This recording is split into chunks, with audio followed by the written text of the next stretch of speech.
हे मृग, तेरी सुगंध से भयो वन चकचूर। कस्तूरी तेरे पास है, काहे ढूंढत हो दूर। क्या आ गई बात? हे मृग, तेरी सुगंध से भयो वन चकचूर। कस्तूरी तेरे पास है, काहे ढूंढत हो दूर। हमको जितना मूढ़ अज्ञानी वो मृग भाषित होता है, उतनी ही अज्ञानता हमारी भी है।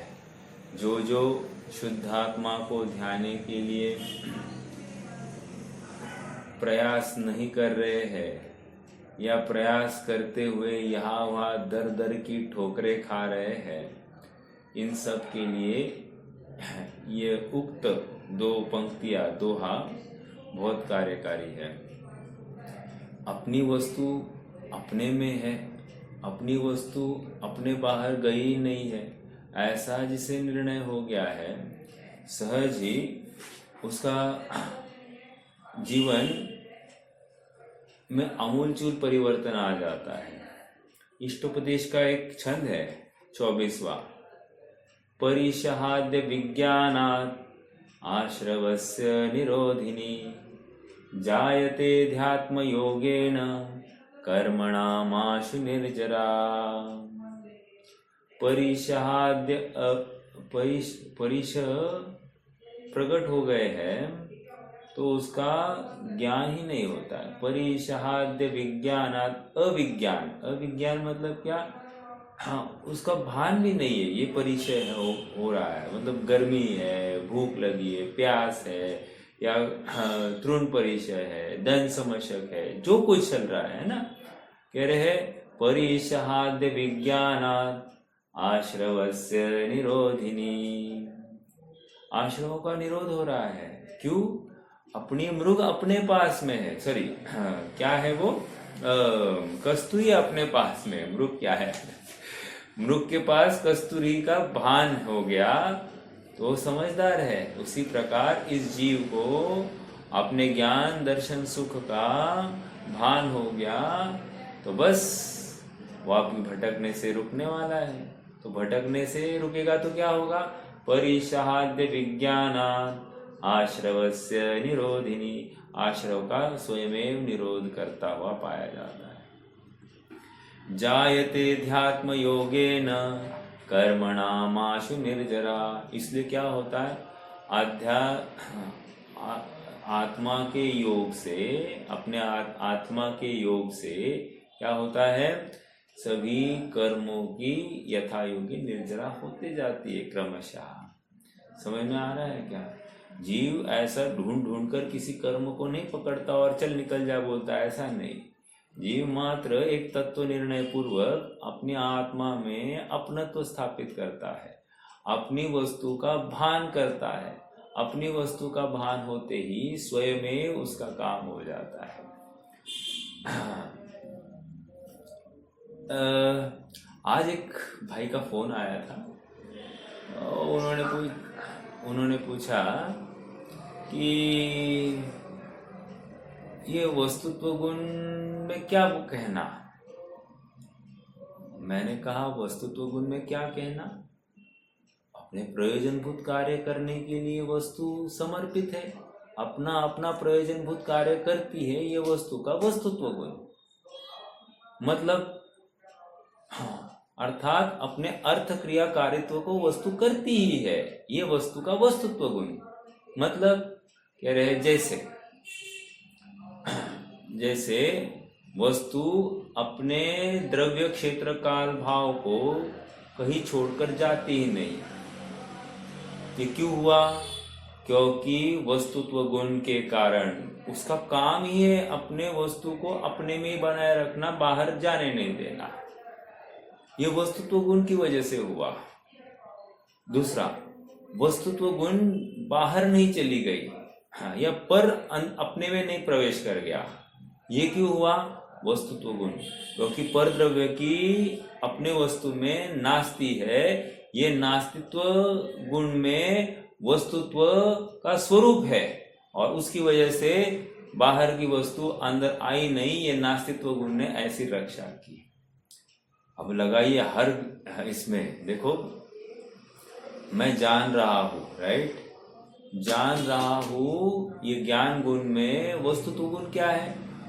ज्ञान ने जानने के अलावा और कुछ नहीं किया। यही इसका अर्थ क्रियाकारित्व, अर्थात अपने प्रयोजनभूत कार्य को ही इस गुण ने किया, ये उसमें वस्तुत्व गुण होने के कारण। समझ में आ रहा है? श्रद्धा ने अपनत्व ही किया, अन्य कुछ नहीं किया, ज्ञान नहीं किया, अन्य कुछ भी नहीं किया। ये क्यों हुआ? उसमें वस्तुत्व गुण होने के कारण। अर्थात अर्थ क्रियाकारित्व को प्राप्त होती हुई वस्तु वो वस्तुत्व गुण के कारण है। और देखिए ना, प्रत्येक गुण में वस्तुत्व गुण का रूप है, कंफ्यूजन कुछ नहीं है। हम कंफ्यूज हो रहे हैं, ये हमारी तकलीफ है, बट प्रत्येक वस्तु में वस्तुत्व गुण है। हाँ, वस्तु में वस्तुत्व गुण कब से है? तो कह रहे अनादि से। अर्थात ये वस्तुत्व गुण काम कब से कर रहा है? अनादि से कर रहा है। कब तक करेगा? अनंत काल तक करेगा। समझ में आ रहा है क्या? वस्तु अपने भाव को नहीं छोड़ रही है, अपनी सत्ता को नहीं छोड़ रही है, ये वस्तुत्व गुण के कारण हो रहा है। ऐसा ये वस्तुत्व गुण का भाव यदि हमको समझ में आ जाए तो हम बाहर क्यों ताक झांक करेंगे? नहीं करेंगे। आइए, अपना प्रकरण 227वीं गाथा प्रवचन सार की चल रही है। पृष्ठ क्रमांक है 227 हो गया ना, 102 था ना कल, 228वीं गाथा, सॉरी 228वीं गाथा।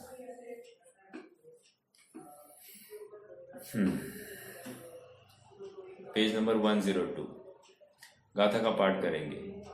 केवल देहो समणो देहेण ममतिरहित परिकम्मो आजुत्तो तम तवसा अनिगुह्य अपनो सत्यम तन मात्र ही है परिग्रह, ममता नहीं है देह में।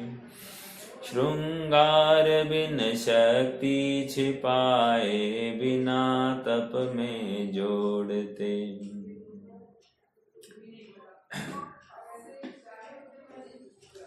देखो, मैं नीचे अमृतचंद्र स्वामी के तत्व प्रदीपिका टीका के भाव को पढ़ता हूँ। टीका: श्रामण्य पर्याय के सहकारी कारण मिल रहा है सबको। श्रामण्य पर्याय के सहकारी कारण के रूप में केवल देह मात्र उपदि को श्रमण बलपूर्वक हठ से निषेध नहीं करता। अभी देखो, एक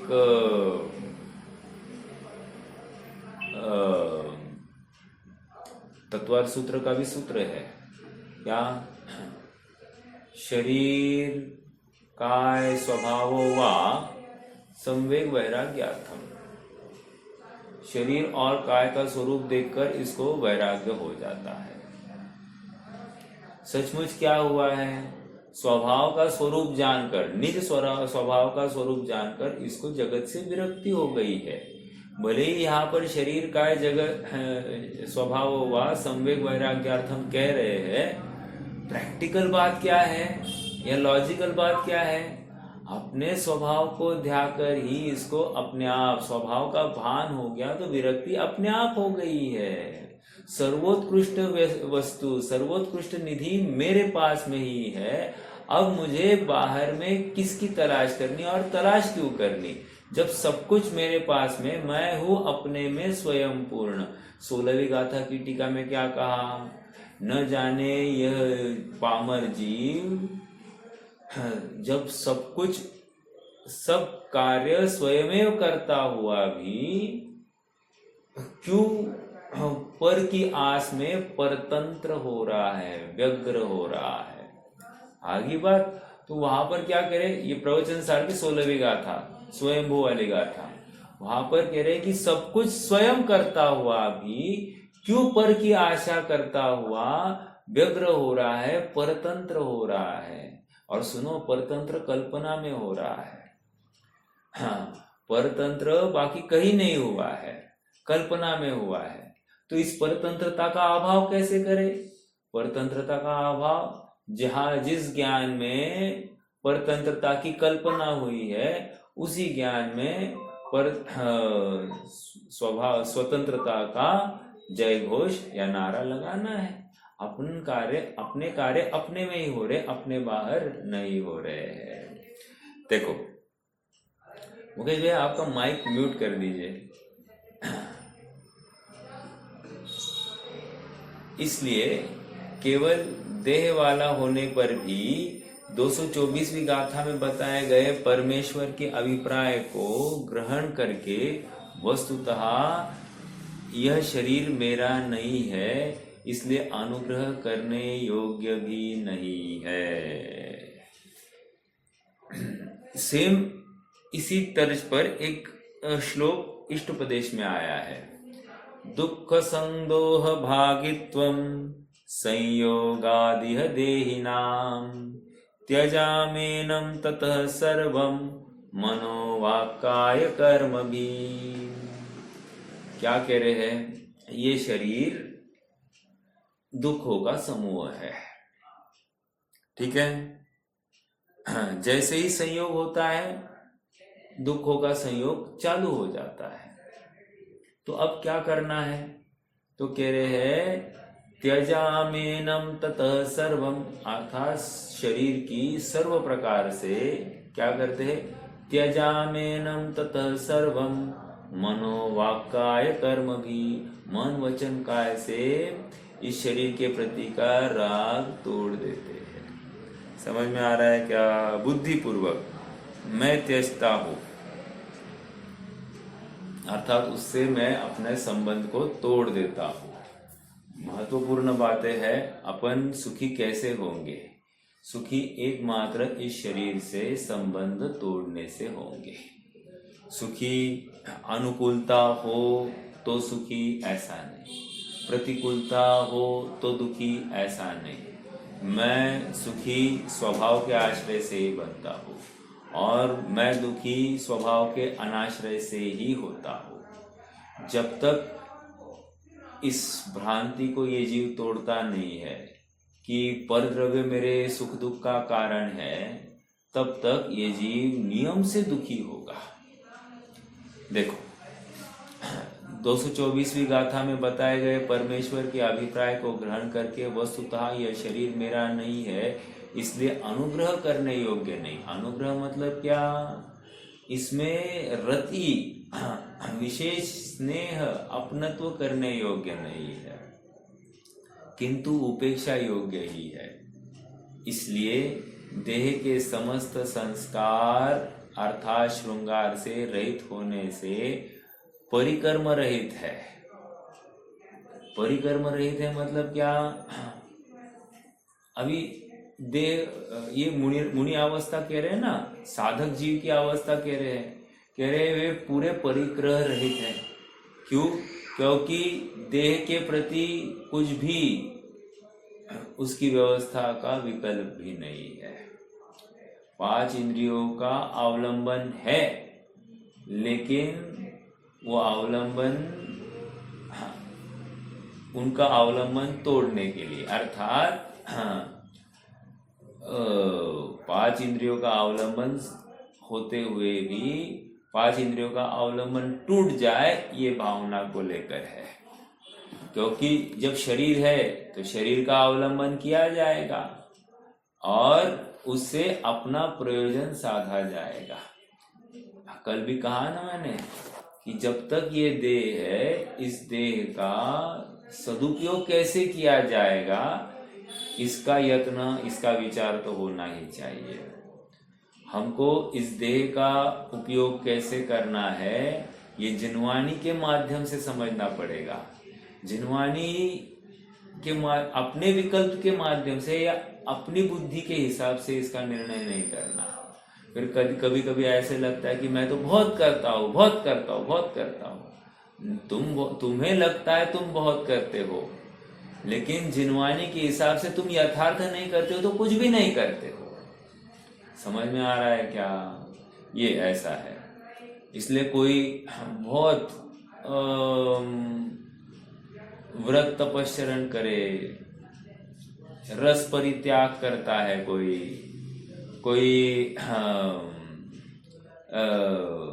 एक समय ही आहार व्यवस्था, आहारचर्या करते हैं, कोई मतलब अटपटी शर्तें लगाकर रस का त्याग करते हैं, बहुत सारी बातें हैं।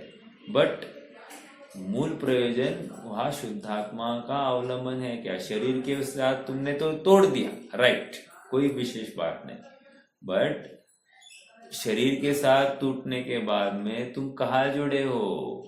यदि स्वभाव के साथ अपनी आत्मा से जुड़े नहीं हो तो फिर तुमने कुछ भी नहीं किया। समझ में आ रहा है क्या? ये यहाँ पर समझने योग्य बात है।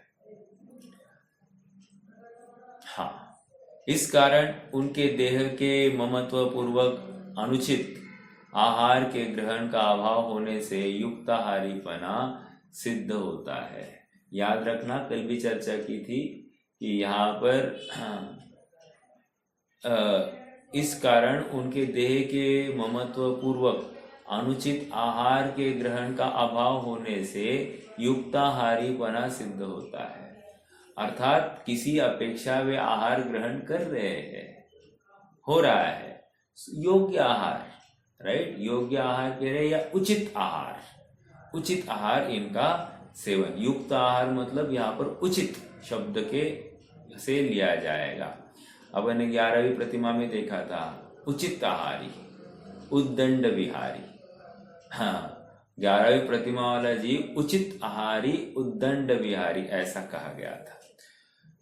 अब आगे बढ़ते हैं। दूसरे, आत्मशक्ति को किंचित मात्र भी छुपाए बिना समस्त आत्मशक्ति को प्रकट करके उन्होंने 227वीं गाथा में कहे गए अनशन स्वभावी तप के साथ शरीर को सर्वारंभ से युक्त किया है।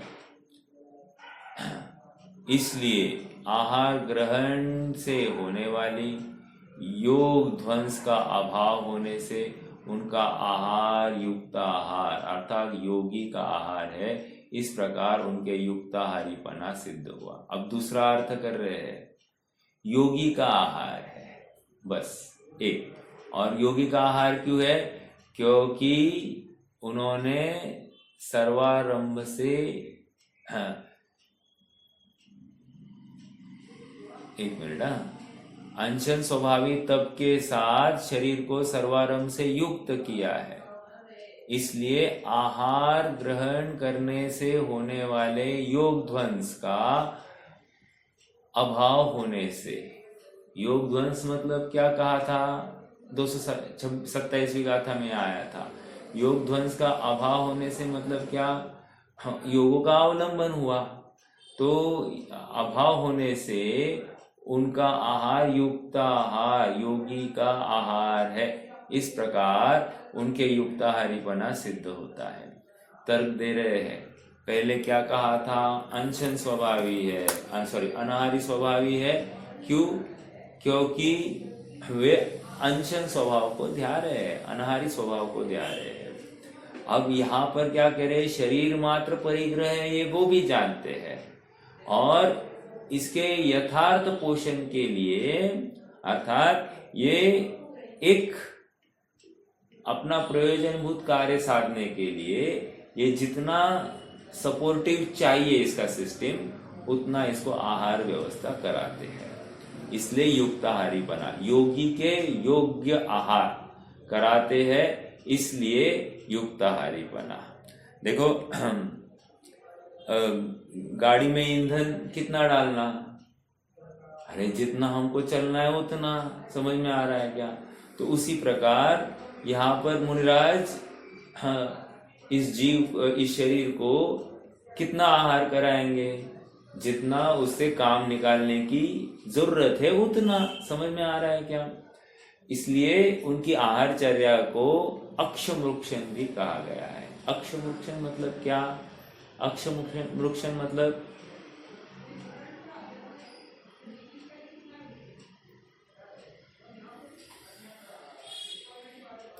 अक्षमृक्षण मतलब अक्ष होता है एक चक्के का क्या कहे एक्सल। उस एक्सल में क्या करते हैं, थोड़ा सा ओंगन डालते हैं। ओंगन मतलब लुब्रिकेशन डालते हैं।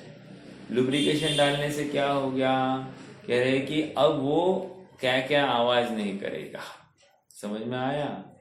तो ये बैलगाड़ी की बात चलती है और बैलगाड़ी का पहिया में वो ओंगन डालते हैं, काले कलर का दिखता है ना वो बराबर उसके एक्सल में, तो उसकी वजह से आवाज करना बंद होता है, तो फ्री चलती है गाड़ी। तो उसी प्रकार यहाँ पर इस देह में कुछ आहार कराकर इस देह को अपने साथ चलने योग्य कर दिया है। बस अब ये साथ चलने के योग्य किया है, तो चाहे वैसा गरिष्ठ आहार लेना क्या नहीं। फिर वहां पर कंडीशन लगाई कि गर्तपूरण। गर्तपूरण मतलब क्या भाई? गड्ढा भरना है तो गड्ढे भरने के लिए क्या हीरे जवाहरात से भरेंगे या अन्य किसी चीज से भरेंगे? कह रहे गर्त गड्ढा भरने के लिए सादा कंकड़ कंक्रीट पत्थर से भरेंगे, उसके लिए हीरे की तो जरूरत नहीं है। उसी प्रकार इस शरीर को पेट की भूख मिटाने के लिए वहां पर कौन सा आहार लेना? नीरस आहार, नीरस उचित आहार। उचित शब्द भूलना नहीं है, क्योंकि उचित आहार नहीं कहेंगे तो बहुत बड़ी तकलीफ है, राइट? तो ये एक बात। और एक समझना, उद्दिष्ट त्यागी ही होते हैं, उनके उद्देश्य से आहार बनाया नहीं जाता। एक दूसरी बात, जो आहार दे रहा है वो सप्तगुण समाहितेन, अर्थात वो श्रावक सप्त गुणों का धारक होना ही चाहिए। दो, तीसरी बात, उसने अपने लिए वो आहार किया हुआ होना चाहिए। तीन, ऐसा नहीं चल सकता कि उनको जैसे अपन होटल में ऑर्डर देते, हमको ये डिश चाहिए वो डिश चाहिए, वैसे इन्होंने ऑलरेडी मैसेज कर दिया हो और फिर उसके हिसाब से मेनू तैयार हो गया हो, नहीं चलेगा। समझ में आ रहा है क्या? एक और आहारचर्या जो कराई जाती है ना, उसमें भी ऐसा बहुत बड़ा ग्रुप उनके सामने और पास आकर नहीं दे सकता। एक बात समझना कि आहारचर्या के लिए मात्र श्रावक सामने आएगा, पीछे श्राविका होगी, वो सब व्यवस्था देखने के लिए, लेकिन श्रावक सामने आकर देगा। ये विचारणीय बिंदु है। श्राविका नजदीक भी नहीं आ सकती, ये बहुत विचारणीय बिंदु। हमको क्या लगता है कैसे होगा कैसे होगा, हो ऐसे ही होता है। नहीं होता है तो फिर आहार नहीं लेंगे। समझ में आ रहा है क्या? क्योंकि जब आरिका माता को भी कितना दूर, विरक्त जीव है वो, आरिका माता को भी 5 हाथ दूर, मतलब गनिनी आरिका को 5 हाथ दूर रुकने के लिए कहा है, और सामान्य आरिका माता को 7 हाथ दूर रुकने के लिए कहा है। तो जब ऐसी बात है तो स्त्रियों की जो विरक्त भी नहीं है, ऐसे स्त्रियों को कितना दूर रखना, इसलिए वहां पर बात श्रावक ही आहारचर्या कराएंगे। ये एक विचारने बिंदु, एक बात।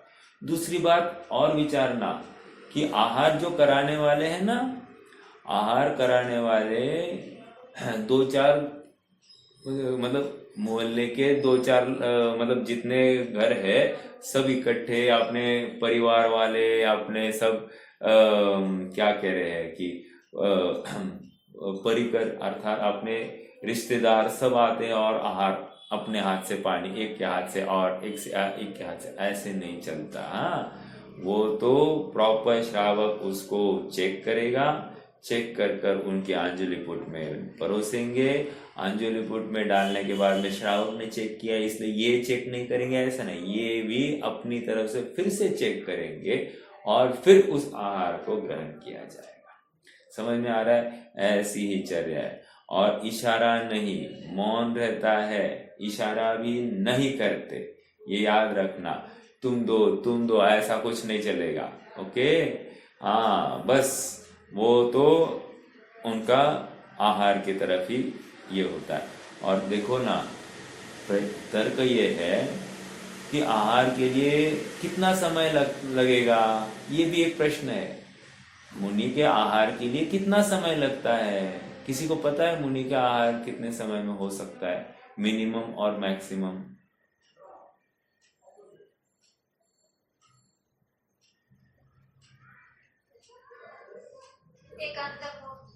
एक अंतर्मुहूर्त। ये मिनिमम है मैक्सिमम है? मैक्सिमम है। अच्छा, क्या कहा?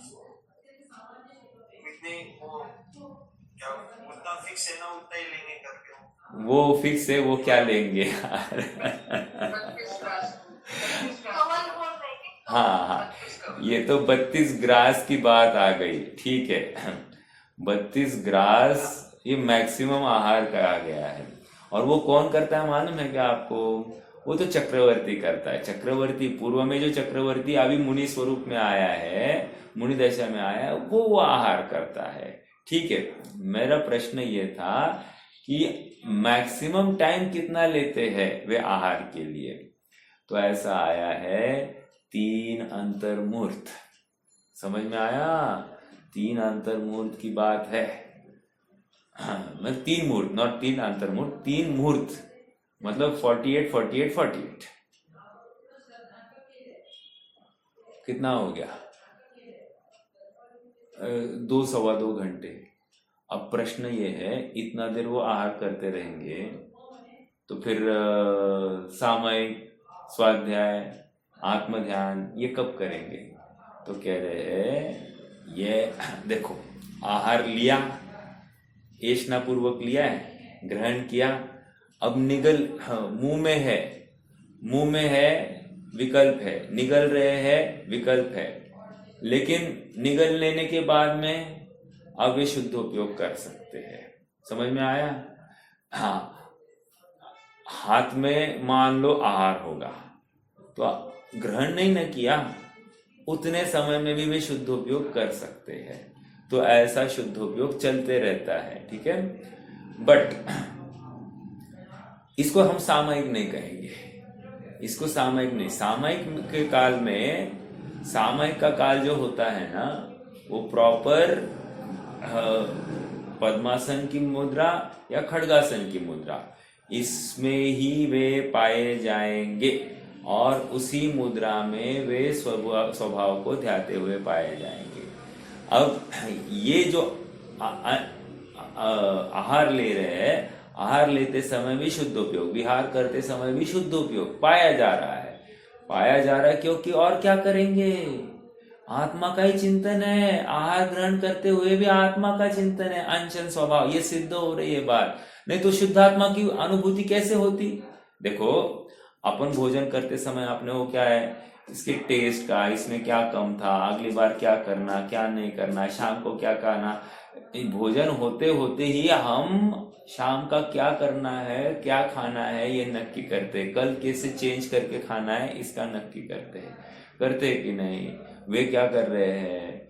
उनके विकल्प में शुद्धात्मा है, और इसलिए शुद्धात्मा का विकल्प होने से वे अपने अनशन स्वभाव, अनाहारी स्वभाव को ध्या रहे हैं। और स्वभाव को ही ध्या रहे हैं ना, स्वभाव अनादि निधन है और स्वभाव अपने स्वभाव को छोड़ता नहीं है। मतलब क्या? अनशन पना ये कभी छूटा ही नहीं है जीव का। अरे था ही कब, जब उसको वो छूटेगा। समझ में आ रहा है क्या? मतलब आहार लेना ये जीव का स्वभाव है ही नहीं। तो जब स्वभाव है नहीं तो उसको छोड़ने की बात नहीं। इसलिए अनशन, अनाहारी स्वरूप ये जीव का स्वभाव है, और ऐसे स्वभाव को ध्याना ये तो प्रैक्टिकल बात है, इसमें कोई बड़ी बात नहीं है। बात आश्चर्य तो वो है जो हम और आप वो आहार लेते समय में उसमें उसके अच्छे और बुरे के बारे में विकल्प करते हैं। समझ में आ रहा है? या उसके भोक्तापने का भाव हम में आता है, उसके बनाने का भाव या कर्तृत्व का अहंकार हमको आता है। ये तकलीफ हमारी है।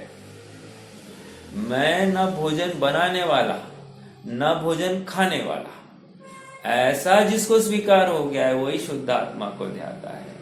देखो, ये दृष्टि लाने के लिए भरसक प्रयास और मेहनत की जरूरत है, चिंतन की आवश्यकता है। हम क्या करते हैं, थोड़ा बहुत किसी के साथ में अपना नहीं चला तो मैं आत्मा हूं, मैं शुद्ध हूं, मैं बुद्ध हूं, इतनी तक कर देते। ऊपर द्रव्य मुझे सुख का कारण नहीं, दुख का कारण नहीं, ये कर लेते। लेकिन जब बात आहार की आती है तो उस समय में थोड़ा सा वो अपनी एक बेसिक नेसेसिटी है ना, नीड है ना, इस देह की अवस्था बने रहने के लिए, तो वहां पर कर्तृत्व का भार आता ही आता है। जैसे कल हितेश भैया ने कहा ना, आहार बनाने का भाव आएगा ही आएगा, खाने का भाव आएगा ही आएगा, तो आएगा ही आएगा। लेकिन आते हुए भी उसके विकल्प आएगा, विकल्प में विरोध नहीं है, क्योंकि चारित्र मोह अर्थात संज्वलन कषाय जनित तीव्र उदय में ये भाव हुआ है। संज्वलन मोह के तीव्र उदय में ये भाव हुआ है, इसमें विरोध हम नहीं कर रहे हैं। लेकिन जो स्थिरता पाई जा रही है, दर्शन मोह का अभाव है, चारित्र मोह की 3 कषाय चौकड़ी का अभाव है, अनंतानुबंधी, अप्रत्याख्यान, प्रत्याख्यान, इन तीनों का अभाव पाया जा रहा है। उन अभाव के बल पर कहा जा रहा है कि अनाहारी स्वरूप को ध्यान रहे हैं। समझ में आया क्या? अनाहारी स्वरूप को ध्याने का भाव वो है। और सुनो ना, ये संज्वलन में भी उनको खेद है कि मैं आहार ग्रहण कर रहा हूं। यहां तक आया भगवती आराधना आदि ग्रंथों में, हे मुने, तो अपना बीभत्स रूप लेकर गांव जाता है और आहार का विकल्प करता है, कोई श्रावक तुम्हें दे ऐसी भावना करता है, तुम्हें शर्म नहीं आती? तुम अपने आत्मा को नहीं ध्याते हुए ये आहार की चर्या के लिए जाते हो। ऐसी बात भी आई है। अब देखो ये किसके लिए आई है? यहाँ तो अपन कह रहे हैं कि वे स्वरूप को ध्यान रहे हैं और इसलिए कर रहे, वहां तो और स्ट्रांग बात कह रहे हैं कि तुम्हें ऐसा क्यों? क्योंकि तुम्हें पंच परमेष्टि के कैटेगरी में बिठाया है हमने, लौकिक जनों की कैटेगरी में नहीं बिठाया है। और पंच परमेष्टि ये अलौकिक पद है। अलौकिक पद मतलब क्या? ये सिद्धों के लघुनंदन कहे गए हैं। तो तुम्हें सिद्धों को देखना है तो तुम मुनिराजों को देखो, ऐसा कहते हैं क्या? तुम्हें सिद्धों का स्वरूप समझना है तो मुनिराज को देखो। तो ये इतनी उनकी चर्या, उनका जीवन, उनकी जो कोई चेहरे की उदासीनता है, वो आत्मलीनता है, तुम देखो तो सही, पढ़ो। पढ़ने से तुम्हारा काम हो जाएगा। देखो, और एक बात बताओ आपको, बात यह है कि हम प्रैक्टिकल कम करते हैं और हमको शंका ज्यादा आती है। जब तक हम प्रैक्टिकल नहीं करेंगे या प्रैक्टिकल लॉजिकली नहीं सोचेंगे ना, तब तक हमको शंका आती रहेगी। और आश्चर्य की बात देखो, जैसे ही तुम प्रैक्टिकल करने चालू करोगे या लॉजिकली विचार करना चालू करोगे, तो समाधान स्वयं अंदर से आना चालू हो जाते हैं। आत्मैव गुरुरात्मनो, मेरा आत्मा ही मेरा गुरु है, वही मुझे सारे मार्गदर्शन करते जाता है। बस एक गाइडलाइन हमारे पास होनी चाहिए। वीतरागता अर्थात आहार का पोषण हो रहा है क्योंकि वीतरागता अपेक्षित है, अन्य कुछ भी नहीं। बहुत विचारणीय बिंदु है ना। चलिए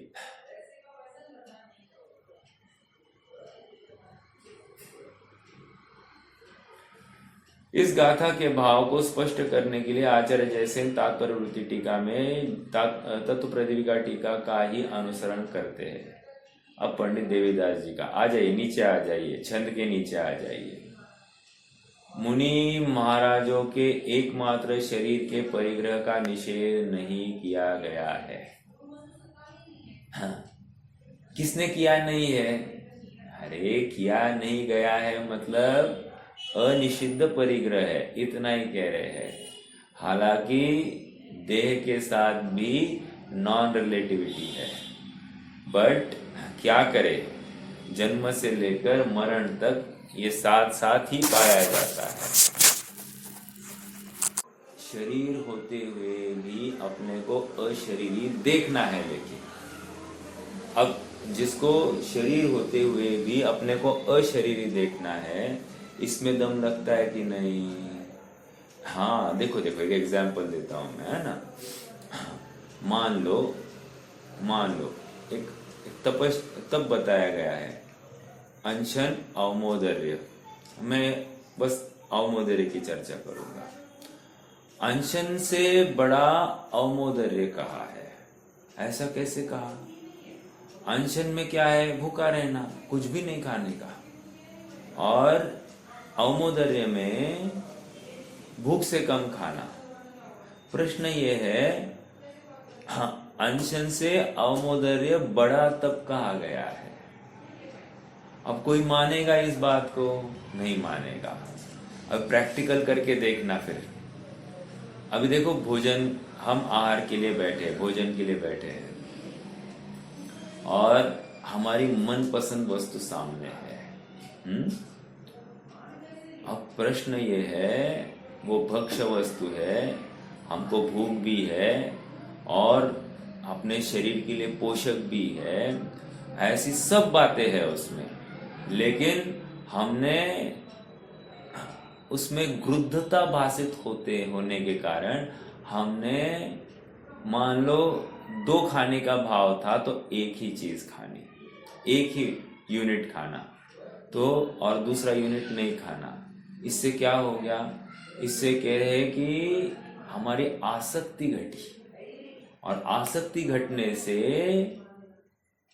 तुम भोग सकते थे फिर भी तुमने नहीं भोगा, इसमें ज्यादा पुरुषार्थ है।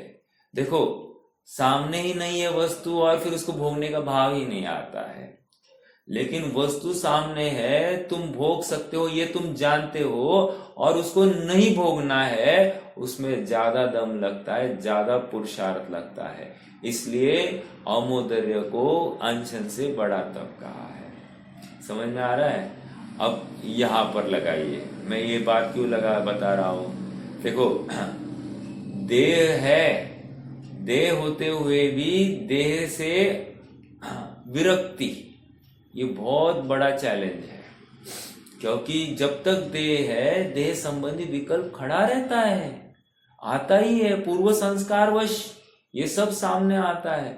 और उस समय में तत्व निर्णय करता हुआ जीव स्वरूप को ध्याने का यत्न करता है। समझ में आ रहा है? बहुत चैलेंजिंग बातें हैं। देखो और बताओ आपको ब्रह्मचर्य की बात। कोई ब्रह्मचर्य अंगीकार किया है, शादी ही नहीं की, ये एक ब्रह्मचारी है। दूसरा ब्रह्मचारी कौन है? शादी कर रहा है, घर में विवाहिता स्त्री है, और विवाहिता स्त्री होते हुए भी उसका भोग नहीं करता है। इसमें बहुत ज्यादा दम लगता है। समझ में आ रहा है क्या?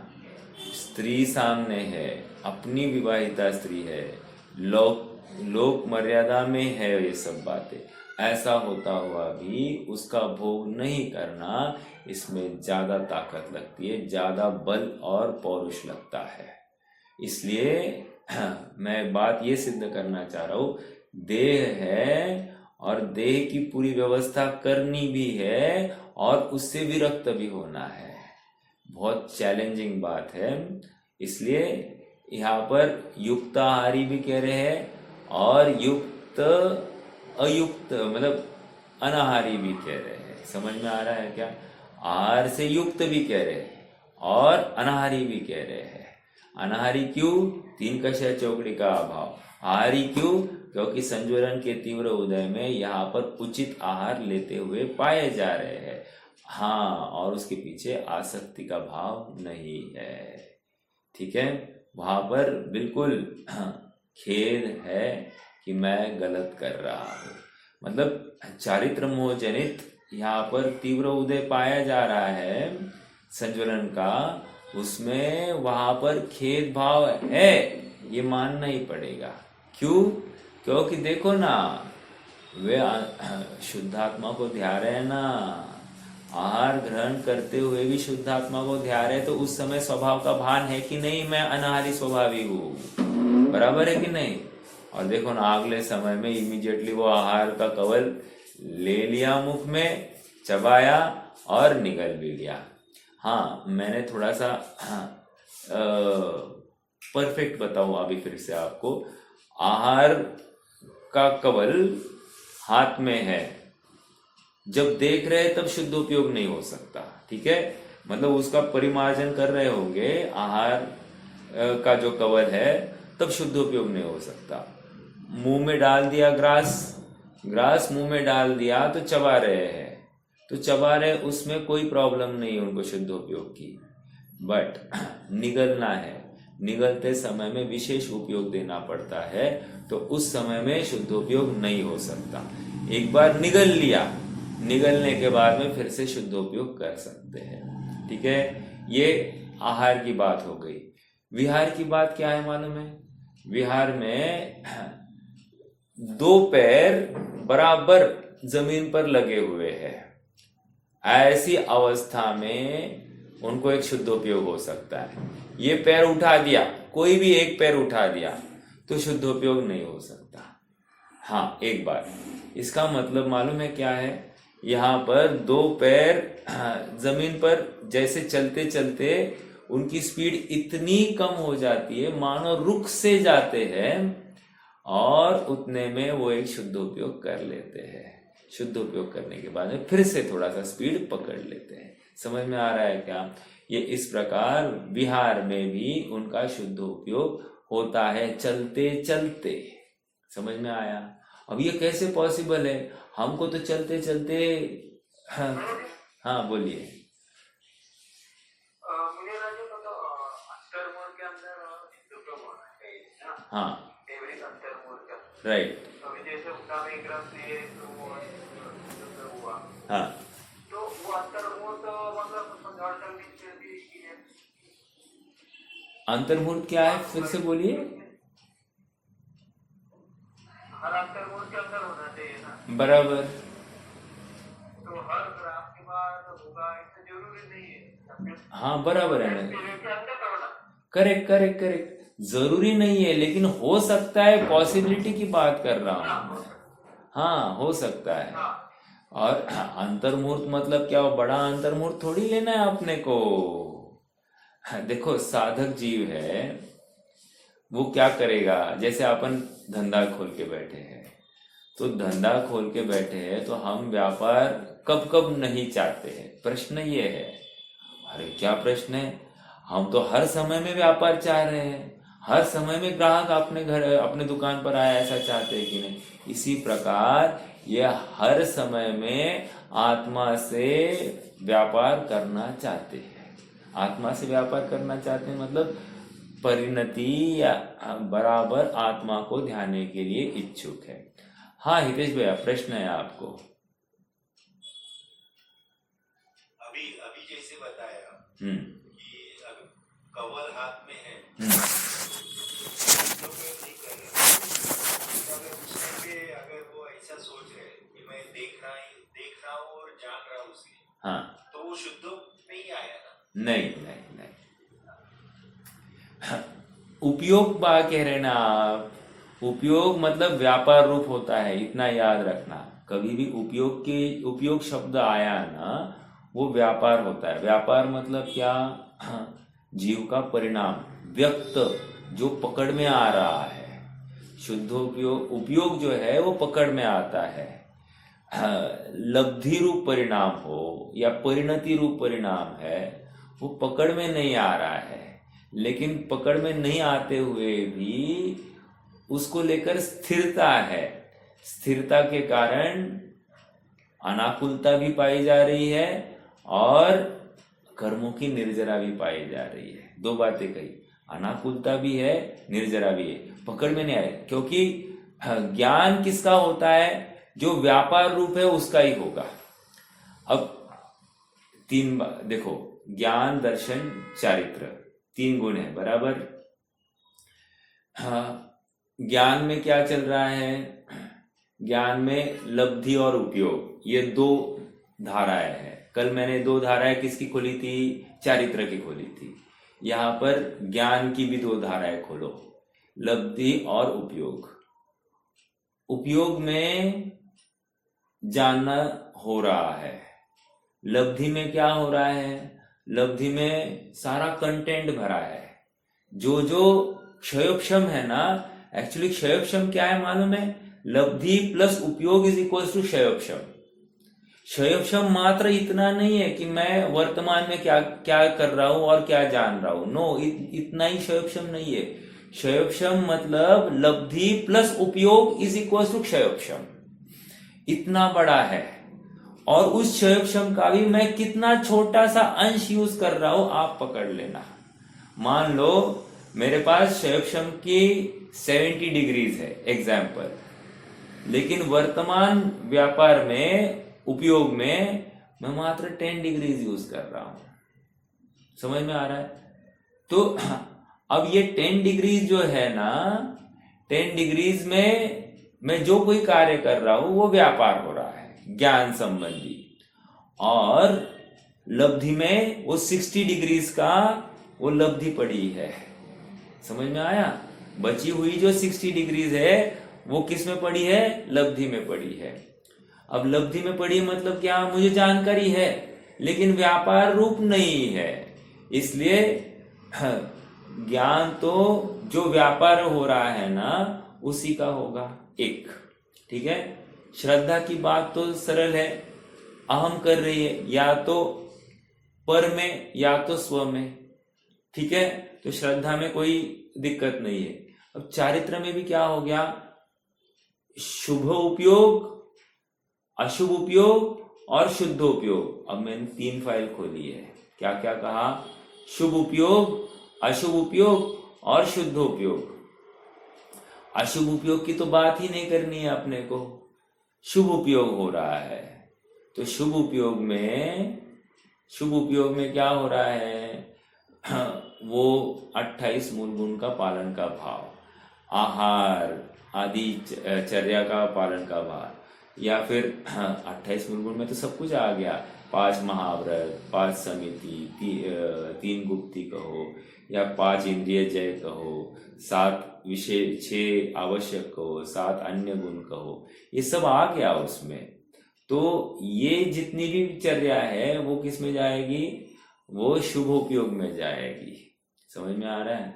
और शुभ उपयोग में जाते हुए भी उसका प्रयोजन वो क्रिया करना नहीं है, क्योंकि मैं शरीर का कर्ता हूं ही नहीं। शरीर का परिणमन शरीर में और मेरा परिणमन मेरे विकल्प तक।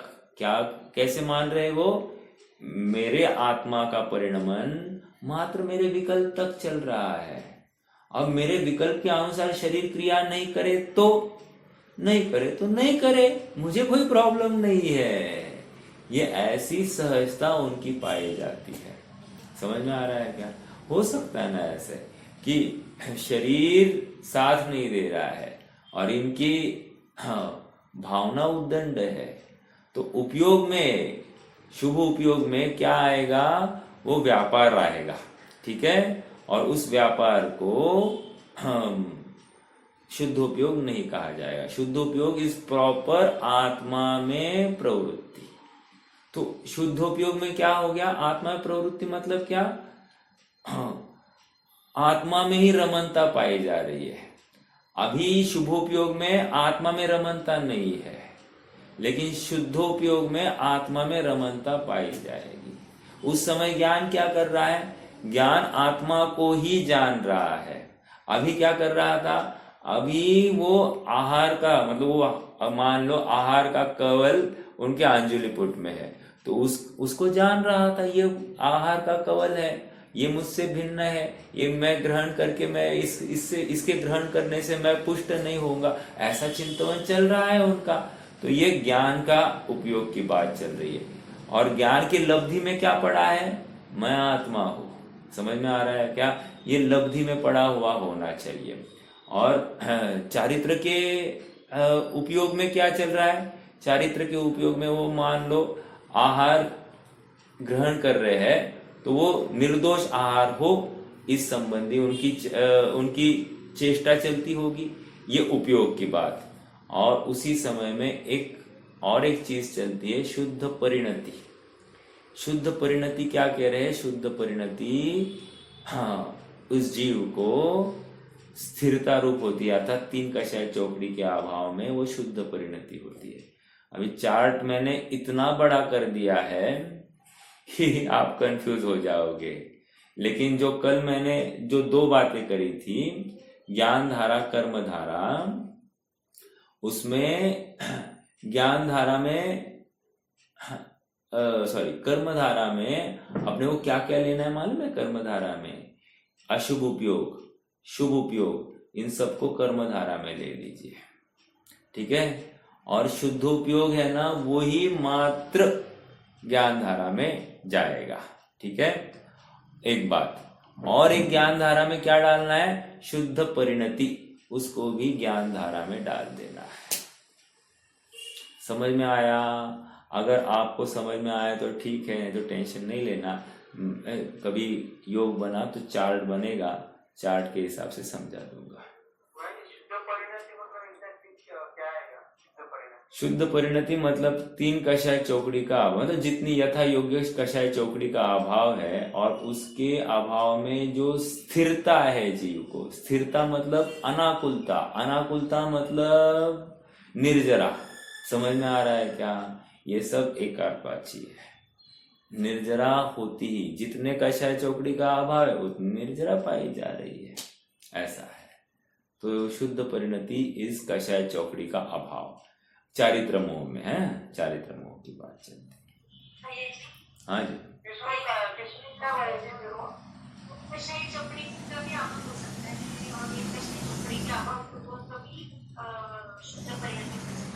हाँ हो सकती है ना, हो सकती है, बराबर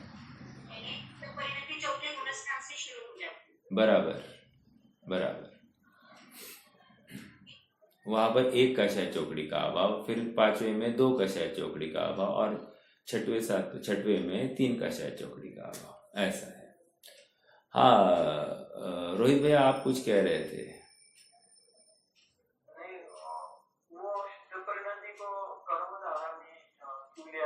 नहीं, कर्म धारा में नहीं लिया, ज्ञान धारा में लिया है, मैंने बताया ना, ज्ञान धारा में।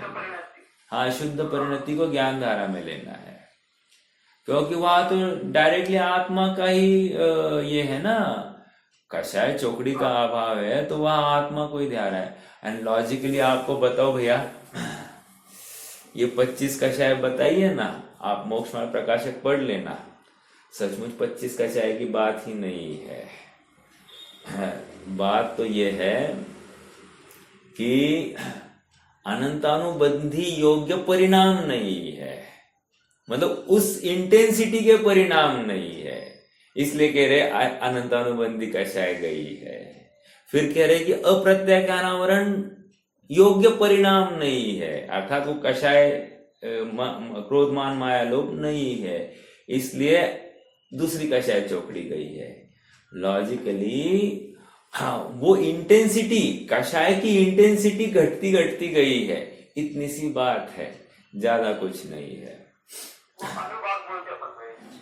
हाँ, अनुभाग कहो, कोई प्रॉब्लम नहीं है। बराबर। हाँ उसी समय कर्मों की अवस्था में भी चेंजेस होते हैं ना। हाँ, होते हैं ना, बिल्कुल होंगे। मतलब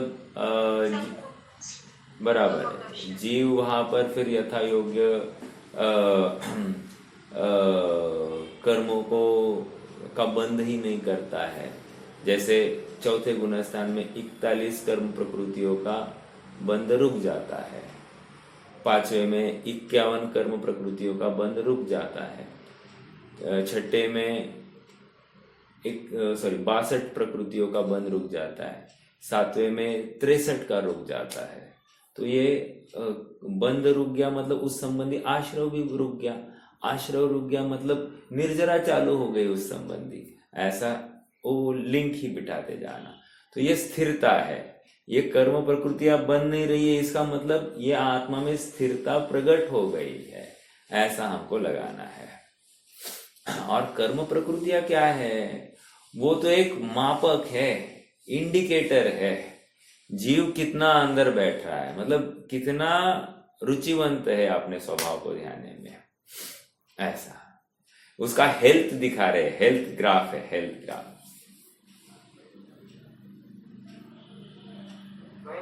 सामयिक में जो चिंतन होता है, हाँ, वो भी क्या कारण में आएगा क्या? नहीं, चिंतन मतलब विकल्प हो गया ना भैया, वो शुभोपयोग है, शुभोपयोग, और वो भी किसका, मुनिराज का है। हाँ, मुनिराज का। हाँ, अज्ञानी का तो शुभोपयोग नहीं है, शुभ भाव होता है।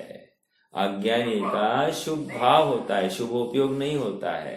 फर्क है शुभोपयोग और शुभ भाव में। मेरा जैसे शास्त्र दिख रहे या फिर चिंतन गुणस्थान में, हाँ, तो वो सभी कर्म धारा में लेना है। हाँ, कर्मधारा में ले लीजिए, शुभोपयोग है ना वो, इसलिए करेक्ट, शुभोपयोग को ले रहे, खाली शुद्धोपयोग को अपन यहाँ पर डाल रहे हैं ज्ञान धारा के साथ में। और शुद्ध परिणति तो है ही है वो ज्ञान धारा में, ठीक है। हाँ, मतलब अशुभ उपयोग, शुभोपयोग और शुभ भाव में क्या अंतर है? आप बोलिए। कुछ याद आ रहा है, किसी को याद आ रहा है क्या, शुभोपयोग और शुभ भाव में फर्क क्या है? शुभोपयोग अंतर्मुख तक रखते हैं। बहुत अच्छा, बिल्कुल सही। शुभ भाव जब अंतर्मुहूर्त तक चले, ऐसा कहना, शुभ भाव जब अंतर्मुहूर्त तक चले तो उसको शुभोपयोग कहते हैं। अब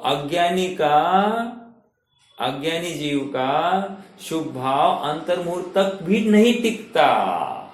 हम कहते हैं ना हमारा शुभोपयोग है, अभी अपन स्वाध्याय कर रहे, कब से कर रहे हैं, मान लो 1 घंटे से कर रहे, तो पूरा दिन अपना शुभोपयोग में गया होगा, ऐसा अपने को लगता होगा। ऐसा नहीं है, कह रहे टूटता है, जुड़ता है, टूटता है, जुड़ता है, एट अ स्ट्रेच अंतर्मुहूर्त। अब अंतर्मुहूर्त कौन सा लेना, छोटा अंतर्मुहूर्त लो ना, कोई प्रॉब्लम नहीं है। क्या है वो, एक अवधि प्लस एक समय, समझ में आया, तो छोटा अंतर्मुहूर्त उतने काल के लिए भी नहीं रहता। अरे बाबा बाबा, हमको लगता है साहब हम कब से कंसंट्रेशन से सुन रहे हैं और आप इसको शुभोपयोग नहीं कह रहे हो। नहीं, प्रैक्टिकल बातें है कि नहीं कर पाता है ये जीव, अभी तक इतना भी अभ्यास नहीं है, अज्ञान अवस्था के बाद, ठीक है। हाँ, शुभ परिणति को ज्ञान धारा में दिया, तो जैसे शुभ परिणति और शुद्ध परिणति, नॉट शुभ परिणति। शुद्ध परिणति के समय में शुभोपयोग होता है ना, जैसे हाँ, होता है ना। देखो छठवा गुणस्थान क्या है, शुद्ध परिणति, राइट, प्लस शुभोपयोग। क्या कहा फिर से, छठवा गुणस्थान शुद्ध परिणति प्लस शुभोपयोग है। अब वो शुद्ध परिणति है, इसीलिए तो उनको हम ज्ञानी कह रहे हैं या उनकी निर्जरा मान रहे हैं। शुद्ध परिणति नहीं है तो हम कुछ भी नहीं कहेंगे, वो ज्ञान धारा ही है। यस, छठवें गुणस्थान में ज्ञान धारा चल रही है ना, बिल्कुल चल रही है, कोई विरोध नहीं। राइट, बिल्कुल सही है। यस, अब सातवें में भी लगाना है क्या? सातवें में शुभोपयोग है ना, शुद्धोपयोग है, बराबर। तो स्थूल रूप से अपन कह रहे हैं कि ये ज्ञान धारा है। अबुद्धि पूर्वक जो राग बचा है ना, उसको डाल दो फिर से कर्म धारा में। लेकिन ये आध्यात्म के जोर में हम इसको कहते थे कि ये ज्ञान धारा में है, बट कर्णान योग की तरफ से देखोगे तो अभी भी अस्थिरता है, इसलिए सातवां गुण स्थान है। नहीं तो फिर कषाय रहित पाए जाते ना, वीतरागी पाए जाते, ऐसा नहीं हुआ है। तो फिर ये स्थूल रूप से हमने कह दिया कि ये ज्ञान धारा चल रही है। अगर आप कर्णान योग के परिप्रेक्ष्य में देखोगे तो अभी भी इनके कषाय पाई जा रही है। तो वहां पर लेना पड़ेगा, बंद हो रहा है, फिर उनको कर्मधारा लेनी पड़ेगी। तो ये विवक्षाएं हमको इंटरप्रेट करते आनी चाहिए कि कब क्या कहना है, कैसे कहना है। ठीक है, चलिए आज समय तो हो गया है। कोई प्रश्न है तो पूछ सकते हैं, नहीं तो जिनवाणी स्तुति करें।